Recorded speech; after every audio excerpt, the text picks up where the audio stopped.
Terry, what are your memories of the last Tech game at Sanford Stadium? It wasn't a good one. Just seeing them guys out there tearing up our hedges and destroying our field, and then our seniors having to go out that way, I mean, it's not a good one. But we're hopefully trying to erase that memory soon. Is there a place in football for people who are destroying property like that after ball game? I mean, we'll have to see come Saturday. Jonathan said that there's like videos, there's some photos of it and videos playing while you guys, work out. I mean, did you need to be reminded of that, or is it something that's kind of not far from the? I mean, me personally, I don't need to be reminded. I mean, it's stuck in there. I mean, I remember it vividly like it was yesterday. Just seeing them guys do that, I mean, that's something you don't want at your own field at that. So we're going to try to take care of business. You allow yourself even a moment of reflection of how far it's been since you left Hogansville? I mean, just looking back at it, it feels like it was yesterday. I mean, just a blink of an eye, and now I'm a senior, so I mean, time really does fly. How important is it for you to go out and win your last game at Sanford Stadium? I mean, it's important, but I'm not just playing for me. I'm playing for my other seniors as well and my other brothers. But this senior class out with a win at the last home game, I mean, it'll mean the world. Everybody has a vision, I guess, of what the senior season will be like. You made the decision to come back for your senior season. How's it going compared to the vision? You know, obviously, there's a lot of time you're injured just trying to get back on the field. I mean, at the beginning, it was kind of rocky for me personally, but just coming off those injuries and being able to help this team be where we are now, I mean, it's what we dream of, but we're not satisfied with where we at now. We still have more to play. Are you 100% healthy now? Can you still trying to get there? No, I'm 100% healthy. Defense has to undergo so much different prep for that offense, but what is the Tech defense? What kind of problems do they present? We haven't looked at it yet. We'll go back in later on today and look at it, but we know offensively that we got to take every advantage of every possession we have, but because we know how that offense runs, we know they're going to hold the ball and try to wear down our defense. Terry, is this the most balanced since you've been here that you've had in your receiving room? I mean, it seems like we were interviewing Simmons the other day, Holloman before that. We've talked to you, Miko, Riley. I mean, it just seems like there's a lot of – does it seem like more balanced since you've been here? I wouldn't say more balanced. I'd just say we got more weapons. Like I was saying at the beginning of the season, to us, this is the best receiving corps in the nation.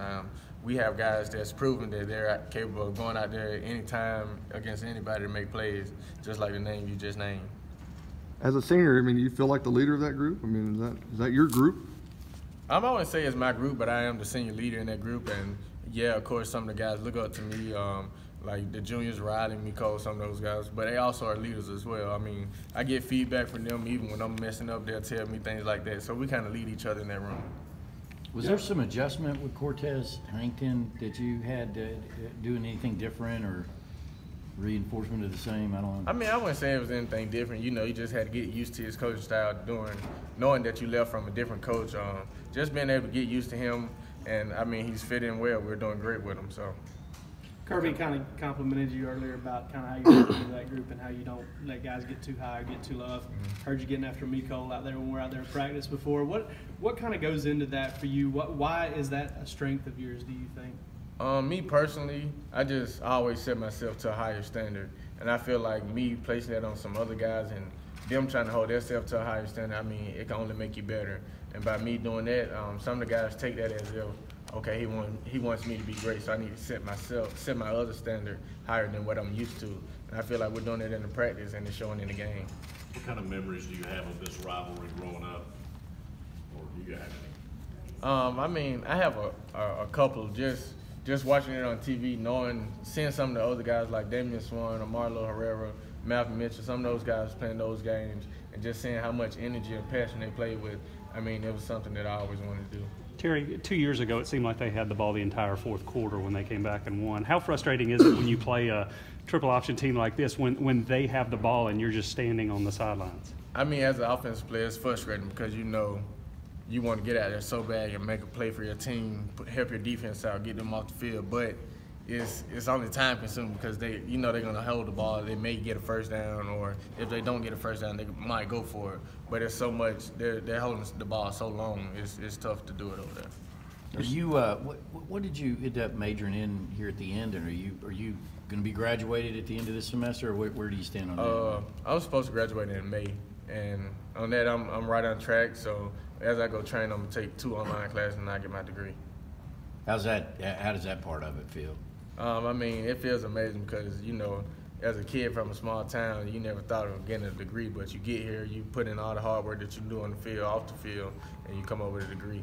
What's the major? Sports management. You're not the first person in your family to get a degree from here, are you? No, sir. Actually, sister last year? Yes, sir. My sister, Terriana Godwin. She was here before me, and she actually got her degree in psychology, and now she's on to get her master's. But just seeing her here and the effort she put in school, I mean, she taught me what I know now. You said it all went, you know, by in a blink of an eye, but what's the moment that, you know, pops into your mind in that blink, you know, when you think back to your Georgia career? I'd say just thinking back to the Georgia Southern game my freshman year, just to think of where we were then to where we are now. I mean, we got here in the blink of an eye. I mean, it's like day and night with that. So, I mean, it was kind of special back then. So, Will the Notre Dame catch be your career highlight? I mean, some people might think so, but I had to say mine was the Rose Bowl with Sony with the touchdown win. That's that my right? favorite. Yes, sir. What was your role? Were you on the field on that play? No, sir, I wasn't. I was on the sideline. Yeah. How about throwing a bomb? Was it your freshman year on the Yes, sir. bowl game? Well, you know, To set off that Malcolm arm. Mitchell. Yeah. I mean, it was all fun and games then. And so, You gonna tell your grandkids you were a Wildcat quarterback? yeah, I may tell them a story every now and then. They may not believe it, so we had to show them the proof to film. Being a young guy when Kirby came in, what's the payoff been for you in your career and the impact that he's had on you now that you're a senior and you can look back on that? I mean, just him being the hard coach that he is. He always wanted the best for every player here, no matter if it's on or off the field. But on the field, he's a great coach. He's going to put you at your best every day. Just going ahead practicing hard. He changed my practice habit to be the best practice guy it is, and it's showing on the field now. Was that a hard adjustment for you, and is it something that you see has paid off for you now? I wouldn't say it was a hard adjustment, just me being who I am. I wasn't always the hardest practicer, and now that he came in and changed that, I mean, it kind of helped me in the game because now practice is harder than the game. Is that a myth and legend about you're not going to get on the field until you block better in your career with Kirby? Or was that a real thing that? No, it was a real thing. I mean, just even anybody in their receiver room, if you're not a great blocker, we're going to tell you, and you're not going to get a pass until you start blocking right. Yeah. So that's how the games go.